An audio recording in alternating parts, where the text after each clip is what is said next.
बिस्मिल्लाहिर्रहमानिर्रहीम। अस्सलाम वालेकुम। 10th क्लास फिज़िक्स का पास पेपर हम देखेंगे इस लेक्चर में। लाहौर बोर्ड 2024 का ग्रुप 2। तो एमसीक्यूज नंबर 1 है, which among the following radiations has more penetrating power. In radiation में से सबसे ज़्यादा पेनिट्रेटिंग पावर किसकी होती है? तो गैमा पार्टिकल की जो पावर है वो सबसे ज़्यादा होती है, पेनिट्रेटिंग पावर। ऑप्शन बी इसका करेक्ट ऑप्शन होगा। एमसीक्यूज नंबर 2 है, the direction of induced EMF in a circuit is in accordance with conservation of। तो कहता है कि इंड्यूस ईएमएफ की जो डायरेक्शन है वो किस कंजर्वेशन के कानून के मुताबिक हम जो ना फाइंड करते हैं, तलाश करते हैं। तो एनर्जी के कंजर्वेशन के कानून के मुताबिक हम इसको फाइंड करते हैं। तो ऑप्शन डी इसका करेक्ट ऑप्शन होगा। एमसीक्यूज नंबर 3 है, for sightedness can be corrected by using.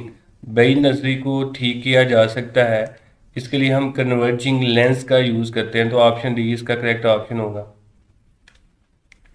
MCQs number 4 है, वेव ट्रांसफर। वेव जो है ये एनर्जी को ट्रांसफर करती हैं। तो ऑप्शन ए इसका करेक्ट ऑप्शन है। एमसीक्यूज नंबर 5 है, we can see sound waves by using. हम साउंड वेव को देख सकते हैं कौन सी डिवाइस का यूज़ करके? ओसिलोस्कोप। ऑप्शन सी इसका करेक्ट ऑप्शन है। स्टेथोस्कोप से हम सुन सकते हैं। ओसिलोस्कोप जो है ना ये माइक्रोफोन की मदद से हम पहले साउंड को इलेक्ट्रिकल सिग्नल में कन्वर्ट करते हैं और फिर ओसिलोस्कोप के ऊपर ऐसे वेव की फॉर्म में इनको हम देख सकते हैं। एमसीक्यू नंबर 6 है, which is an example of longitudinal wave. इनमें से कौन सी एग्जाम्पल जो है ना वो लॉन्गिट्यूडनल वेव की है? तो साउंड वेव लॉन्गिट्यूडनल वेव की एग्जाम्पल है। ऑप्शन ए इसका करेक्ट ऑप्शन होगा। एमसीक्यू नंबर 7 है, in case of simple pendulum which component of weight act as restoring force. Simple pendulum के दो कंपोनेंट हैं, एक mg cos थीटा और एक mg sin थीटा। तो रीस्टोरिंग फोर्स का जो रोल प्ले करता है वो mg sin थीटा है। तो ऑप्शन ए इसका करेक्ट ऑप्शन होगा। एमसीक्यूज नंबर 8 है, अ पॉजिटिव इलेक्ट्रिक चार्ज। एक जो पॉजिटिव इलेक्ट्रिक चार्ज है वो हमेशा दूसरे पॉजिटिव चार्ज को रिपेल करेगा। तो ऑप्शन बी इसका करेक्ट ऑप्शन होगा। नेगेटिव चार्ज को अट्रैक्ट भी करता है लेकिन वो ऑप्शन ही मौजूद नहीं, तो इसलिए ऑप्शन बी इसका करेक्ट ऑप्शन है।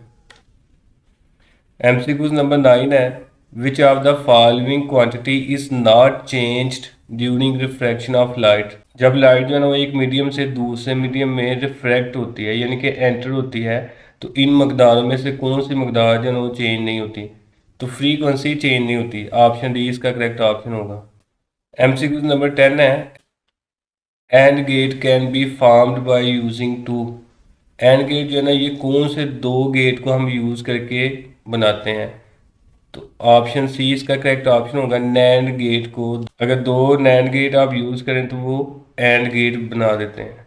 एमसीक्यूज नंबर 11 है, what is the power rating of lamp connected to 12 volt source when it carries 2.5 ampere current.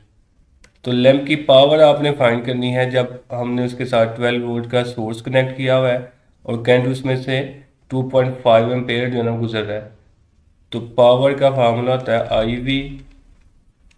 आई की जगह 2.5 और वी की जगह 12। इनको अगर हम मल्टीप्लाई करें तो आंसर आता है 30 और वाट पावर का यूनिट होता है। तो ऑप्शन सी इसका करेक्ट ऑप्शन होगा।